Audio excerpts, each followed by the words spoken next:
High court న్యాయమూర్తి గారు పెద్దలు జస్టిస్ చంద్రకుమార్ గారికి, బిఎల్ఎఫ్ రాష్ట్ర చైర్మన్ నల్లా సూర్యప్రకాష్ గారికి, అలాగే బిఎల్ఎఫ్ రాష్ట్ర కన్వీనర్లు నూనె వెంకటస్వామి గారికి, దండి వెంకట గారికి, రాష్ట్ర నాయకులు మాధవ్ సునీల్ కుమార్ గారికి, అలాగే ఉమ్మడి జిల్లా నిజామాబాద్ ఉమ్మడి జిల్లా బిఎల్ఎఫ్ నాయకత్వానికి హాజరైన అక్క చెల్లెలందరూ కూడా ముందుగా జయబిందు రాస్తున్నారు.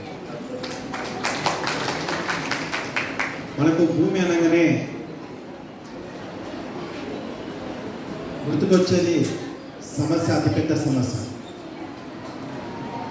మనకు ఎన్ని ధరలు పెరిగినా, పెట్రోల్ ధరలు పెరిగినా, గ్యాస్ ధరలు పెరిగినా, నిత్యావసర వస్తువుల ధరలు పెరిగినా మనకేం అనిపించదు.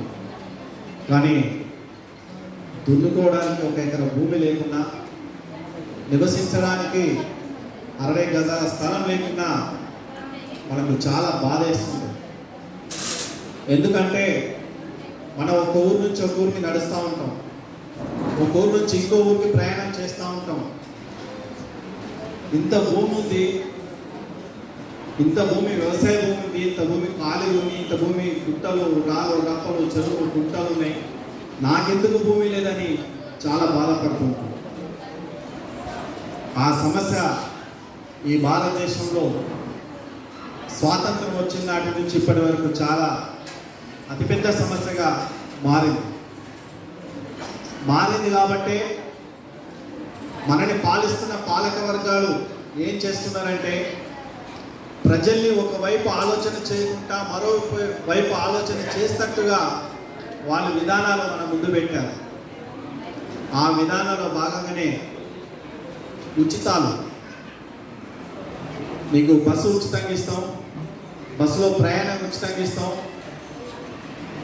మీకు మరొకటి ఉచితంగా ఇస్తాం, మీకు 59 సంవత్సరాలు కాకుండా 58 ఏళ్ళకే పింఛన్ ఇస్తాం, నీకు రకరకాల ఉచితాలు ఇస్తామని ఈ స్వాతంత్రం వచ్చినప్పటి నుంచి ఇప్పటి వరకు అనేక పార్టీలు ప్రజల్ని ఈ దేశంలో మభ్యపెట్టుకుంటూ వస్తున్నాయి. కాబట్టి మన ఆలోచనలను తిరుగుబాటు చేయకుండా చేస్తున్నాయి, మన హక్కులు అడగకుండా చేస్తున్నాయి.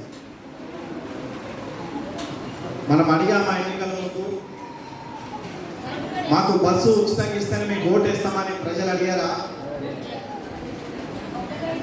మాకు శక్తి, మా ఒంట్లో శక్తి ఉన్నప్పుడే మేము కూర్చొని తినడానికి మాకు పింఛనీయమని ప్రజలు అడిగారా? ప్రజలు అడగకముందే, ప్రజల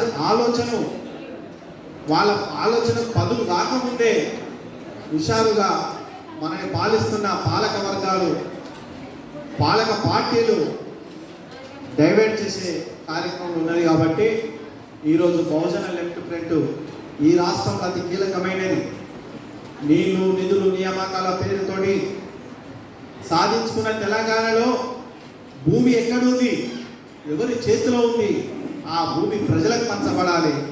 అది వీర తెలంగాణ రైతాంగ సాయుధ పోరాట వారసత్వంగా ఈ తెలంగాణ గడ్డలో 10 లక్షల ఎకరాల భూమిని పేదలకు పంచిన వారసత్వము ఉన్నది. కాబట్టి అమరవీడు తొలి కొమరయ్య గారి వర్ధంతి నుంచి ఈ బోర్ పోరాటం, ఈ భూమి సమస్య పరిష్కారం కావాలని ఒక ప్రతిజ్ఞగా ఈ కార్యక్రమాలు జరుగుతున్నాయి.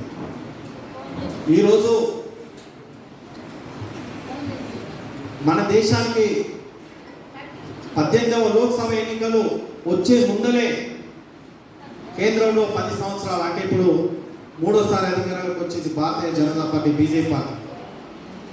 18వ లోక్సభ ఎన్నికలు వచ్చే ముందర 10 సంవత్సరాల పరిపాలన బీజేపీ ప్రభుత్వం దేశానికి ఏం ప్రకటించిందంటే, మేము ఈ దేశంలో 85 కోట్ల మందికి రేషన్ బియ్యం ఇస్తున్నామని ప్రకటించింది. అంటే మన దేశం ఇంకా 130 కోట్లు దాటిన జనాభాలో 85 కోట్ల మందికి మేము రేషన్ బియ్యం ఇస్తున్నామంటే, ఇంకా ఈ దేశంలో పేదరికం, దారిద్ర్యం, చదువు లేని వాళ్ళు, ముఖ్యంగా నీడ లేని వాళ్ళు, తల దాచుకోవడానికి నీడ లేని వాళ్ళు ఈ భారతదేశాన్ని పరిపాలన చేస్తున్న బీజేపీ ప్రభుత్వమే ప్రకటించిందంటే మనం ఎక్కడున్నాం, పాలకులు ఎక్కడున్నారు, పెట్టుబడిదారులు ఎక్కడున్నారు, కార్పొరేట్ ఆదాని అమ్మాయిలు ఎక్కడున్నారో మనం గుర్తు చేసుకున్న అవసరం ఉందని తెలియజేయడం అనేది జరుగుతుంది. బీజేపీ ప్రభుత్వమే